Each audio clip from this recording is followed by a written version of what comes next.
Hey, how's it going, folks? CT here with another video. In today's video, we're going to see how much power the new Nintendo Switch 2 uses. We're going to test it in a combination of AC and DC mode, which we see right here. That would be the Switch plugged in using its AC adapter, and then with an external monitor here. This is a 16-inch OLED display, like a portable style.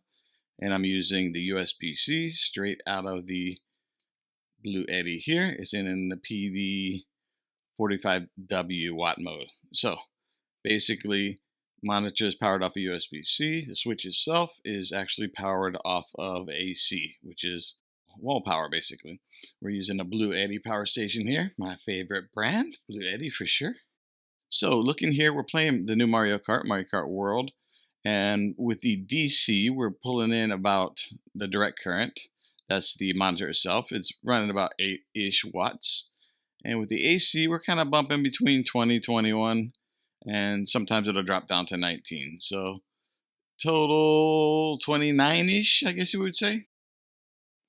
I think we could save a little bit of energy if we actually used two USB-C power sources instead of the going from the AC to DC. Alrighty, now let's try pure AC power. So both the external monitor and the switch itself are powered into AC power. That's alternating current. And we're running about 26, 27. I think it might pop up to 28 every once in a while, but this is pretty good for the brand new system. It's running nice and low in the watt consumption there. Considering, that's a pretty big portable monitor there, and it's an OLED screen. It's about 16-inch. Okay, and for the last test here, we're playing in tabletop mode. We have the USB-C plugged into the USB-C on the Bluetti power station. We're playing Mario Kart, and I'm using an external Pro controller. So we're getting about 10, 11 watts of usage during this test here.